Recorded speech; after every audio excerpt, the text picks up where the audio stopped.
ଏଇ ଶୁଣୁଛ ଆଜି ତମର ଛୁଟି ଅଛି ଆଉ ମୁଁ ବହୁତ ଦିନ ହେଲାଣି ଆମ ଘର ଆଡେ ଟିକେ ଯାଇନି ବୁଲିବା ପାଇଁ ଚାଲ ଟିକେ ନେଇ ଚାଲୁନ ଟିକେ ବୁଲେଇ ଆଣିବ ନା ନା ଯାଇ ହବନି କଣ ନାଇଁ ନାଇଁ ନାଇଁ ଯାଇ ହବନି ପ୍ଲିଜ ପ୍ଲିଜ ଟିକେ ଚାଲ କାମ କେତେ ଯାଇବନି ଆଜି ଶୁଣ କେତେ ଦିନ ହେଲାଣି ଯାଇନି ବୋଉ ହେରିକାଙ୍କୁ ଦେଖା କରିନି କଥା ହେଇନି ଟିକେ ଚାଲୁନ ଯିବା ଯାଇକି ବୁଲିକି ଆସିବା ତୁ ଗୋଟେ କାମ କର ମୋ ଫୋନ ନିଅ ଫୋନରେ କଥା ହେଇଯା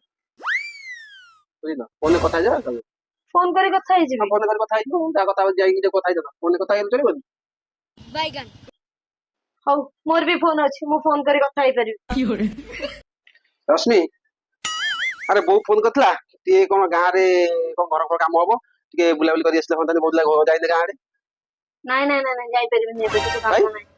ନାଇଁ ନାଇଁ ଏବେ ତ ତମର ଛୁଟି ନଥିବ और अभी ଯାଇ तो ହବନି रुको ଆଉ ଗୋଟେ क्लाइमैक्स ଦିନ अभी ଛୁଟି କରୁଛ ତମେ बाकी ରେଷ୍ଟ ନବ है। ତମର ଏଠି ବହୁତ କାମ କିଛି ଯିବା ଦରକାର ନାହିଁ ଗୋଟେ କାମ କଲେ ହୁଅନ୍ତା ମୁଁ ବୋଉଙ୍କ ସହିତ ଫୋନ ରେ କଥା ହେଇଯାଉଛି ମୁଁ କହିଦଉଛି ସବୁ କଥା ତମେ ବି ଗୋଟେ କାମ କର ଫୋନ ରେ କଥା ହେଇଯାଅ କିଛି ଯିବା ଦରକାର ନାହିଁ ଯାଇକି କଣ କରିବ ଫୋନ ଯିବା ଯାହା ଫୋନ ରେ କଥା ହବା ସାଙ୍ଗେ ସମାନ ବୁଝିଲ ଫୋନ ରେ କଥା ହେଇଯାଅ କିଛି ଯିବା ଦରକାର ଶୁଣ ନାହିଁ ଶୁଣ ମୋର ଭୁଲ ହେଇଯାଇଛି ମାଲୋ ତମେ ତମ ଘର ଚାଲ ବୁଲି ଆସିବା ତାପରେ ଯାହା କାହିଁ ତମ ଘରକୁ ଆଇଲା ପରେ ମୋ ଘର କଥା ମନେ ପଇଲା ନା ଚାଲ ଏବେ ଆସିଲା ବାଟକୁ ଚାଲ ମା ଚାଲ ବୁଝିଲ ଆଉ କେବେ ସେମିତି କରିବନି ଆଜ୍ଞା